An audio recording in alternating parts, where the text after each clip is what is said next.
Bonjour, la session de travail aujourd'hui à l'ECE était consacrée à la liberté d'expression et à la liberté de la presse. La liberté d'expression est une liberté fondamentale. Cette liberté d'expression est mise à mal par les associations musulmanes qui veulent empêcher toute critique envers les religions, entendez par là les critiques envers l'islam.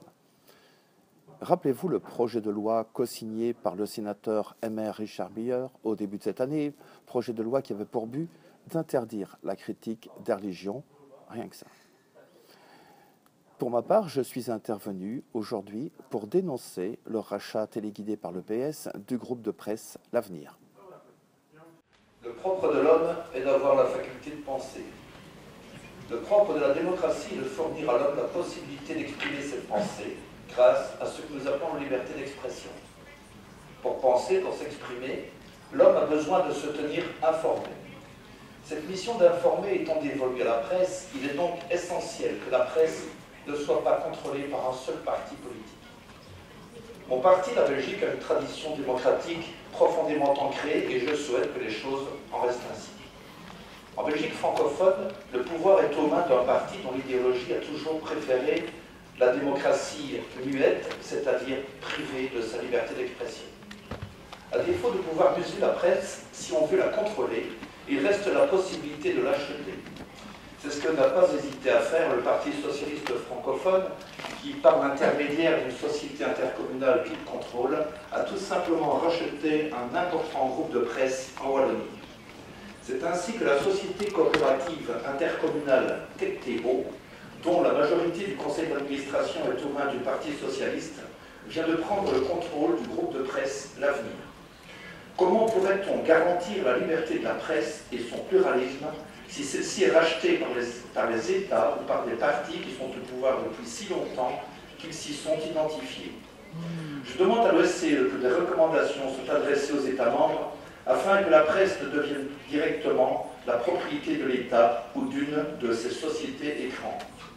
Je demande au gouvernement belge de prendre ses responsabilités en faisant invalider le rachat du groupe de presse L'Avenir par l'intercommunal Tecteo afin de maintenir en Belgique la pluralité de la presse qui est une tradition nationale. Merci. Ici à Varsovie, parallèlement aux sessions plénières de l'OSCE, certaines salles sont louées par des associations qui essaient de promouvoir leurs idées. C'est le cas des organisations islamiques qui représentent un lobby très puissant. Ces organisations islamiques essayent, par un discours apparemment très démocratique, de nous persuader de leurs bonnes intentions à notre égard. En résumé, voilà le message. L'islam est une religion de paix et nous, pauvres musulmans, sommes persécutés. J'ai participé à une de ces réunions islamiques aujourd'hui et je vous ai ramené quelques images. Pour la campagne et pour voir comment vos réseaux peuvent y participer, j'aimerais, avant qu'on puisse poursuivre la discussion un peu plus loin, attirer l'attention sur un état psychologique. Moi, personnellement, et un certain nombre de mes collègues ici, nous sommes très souvent ce qu'on appelle les victimes de ce type de discours. Et psychologiquement, quand vous êtes victime de ce type de discours, il est très compliqué derrière de pouvoir réfléchir sur le concept de liberté d'expression, c'est-à-dire quand quelqu'un vous insulte, il est assez compliqué pour quelqu'un qui n'a rien fait de dire c'est sa liberté de m'insulter. Mes amis de l'ICLA, dont je suis le représentant belge, sont aussi présents à l'OSCE et fournissent un travail formidable.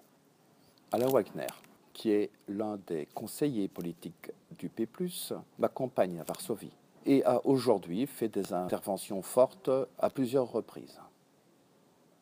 Toutes ces vidéos seront bientôt à votre disposition sur votre site internet www.partiplus.be. Voilà, c'est tout pour aujourd'hui. Je vous retrouve demain, jeudi, 3e jour de débat à Varsovie, où il sera question de la liberté des religions, liberté qui n'existe pas en islam et que je compte bien revendiquer en prenant la parole. À demain donc pour un nouveau compte-rendu. Au revoir.